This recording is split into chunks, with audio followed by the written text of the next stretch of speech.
परी के सारे दुश्मनों को सजा मिलते ही असली पार्वती ने एंट्री ली, जो देखकर अंबिका के होश उड़ गए।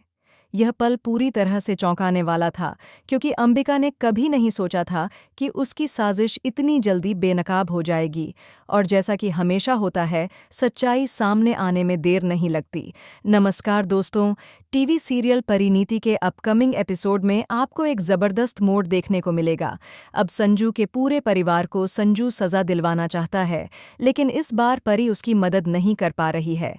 वह संजू को रोकती है और कहती है कि वह नहीं चाहती कि उसके परिवार को कोई नुकसान पहुंचे। वह संजू को समझाने की कोशिश करती है कि उसके परिवार के लोग पहले ही परेशान हैं, लेकिन संजू की नाराजगी कुछ और ही है। परी को समझाने का कोई असर नहीं होता और संजू अपने परिवार की गिरफ्तारी के लिए पुलिस के पास पहुंच जाता है।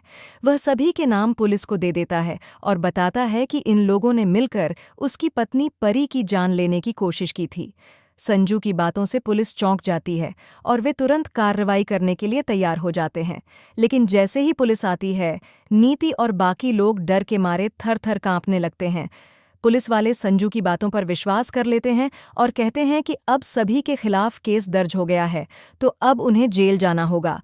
यह सुनकर गुरविंदर हड़बड़ी में संजू के पास जाती है और कहती है, बेटा, तुमने क्या किया? तुम हमें जेल भेज दोगे?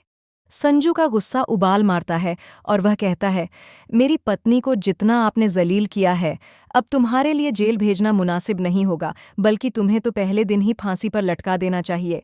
ये सुनकर सभी लोग सन्न रह जाते हैं, क्योंकि संजू का गुस्सा अब बिल्कुल नियंत्रण से बाहर हो चुका था। गायत्री, जो हमेशा शांत रहने वाली थी, अब संजू से भिड़ जाती है। वह कहती है, अगर तुम अपनी माँ के साथ इस रवैया से पेश आओगे तो बाकी लोग तुम्हारे खिलाफ कैसे खड़े होंगे? संजू का चेहरा सख्त हो जाता है और वह जवाब देता है, आप माँ कहलाने के लायक नहीं हैं। आपने जो किया है उसके लिए आपको सजा जरूर मिलेगी। ये वाक्य सभी को हिलाकर रख देता है, क्योंकि संजू ने साफ शब्दों में अपनी माँ को चुनौती दे दी थी। दूसरी ओर अंबिका का दिल बैठ जाता है, क्योंकि उसे पता था कि पार्वती के जिंदा होने की बात कहीं न कहीं सच हो सकती है। अंबिका को यह खौफ था कि अगर पार्वती की सच्चाई सामने आ गई तो उसकी सारी योजनाओं पर पानी फिर जाएगा। पार्वती के मरने की बात जो उसने फैलाई थी, वह अब उसके लिए ही खतरे का कारण बन सकती है। अंबिका समझ जाती है कि उसे कुछ करना होगा।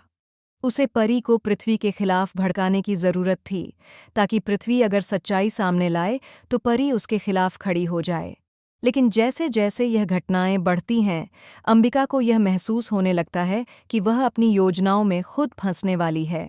पार्वती का जिंदा होना अब किसी बड़े तूफान के जैसे उसके सामने खड़ा हो गया था।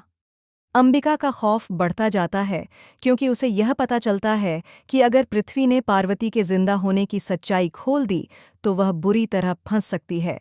अब अंबिका के पास समय कम था और उसे तुरंत कुछ बड़ा कदम उठाना होगा।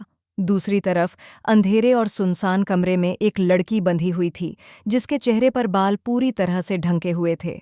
उस लड़की का चेहरा अभी तक नहीं दिखाया गया था, लेकिन एक घनी चुप्पे के बीच उसका चेहरा दिखने वाला था। और तब अचानक पर्दा उठता है। वह लड़की कोई और नहीं बल्कि पार्वती है, जो अंबिका की कैद में जिंदा है। अब अंबिका का शक सही साबित होता है। पार्वती जिंदा है और यह पूरी स्थिति अंबिका के लिए एक बड़ा खतरा बन चुकी है। पृथ्वी का संदेश आता है कि परी को अकेले मिलने के लिए आना होगा। परी संजू को लेकर पृथ्वी के पास पहुंचती है। जब परी पृथ्वी के सामने खड़ी होती है तो पृथ्वी कहते हैं, मुझे पहले दिन से शक था कि तुम मेरी पार्वती नहीं हो, और अब मुझे पूरा यकीन है कि तुम कोई और हो। लेकिन सच्चाई यह है कि तुम्हारी माँ अंबिका ने तुम्हें धोखा दिया है। वह मेरी पार्वती को जिंदा कहीं पर छुपा कर रखे हुए है। यहाँ से कहानी एक और चौंकाने वाले मोड़ पर पहुंच जाती है। परी, जो अब तक सच्चाई से अनजान थी, अचानक अपने पूरे जीवन की सच्चाई से रूबरू होती है। क्या वह अपनी माँ के खिलाफ खड़ी हो पाएगी या अंबिका के झूठ के जाल में फिर से फंस जाएगी? क्या पार्वती सचमुच जिंदा है, और अगर हाँ, तो वह कहाँ है? इन सवालों का जवाब अगले एपिसोड में मिलेगा। तो दोस्तों, ये थी आज की चौंकाने वाली अपडेट। क्या होगा अगले एपिसोड में, जानने के लिए जुड़े रहिए।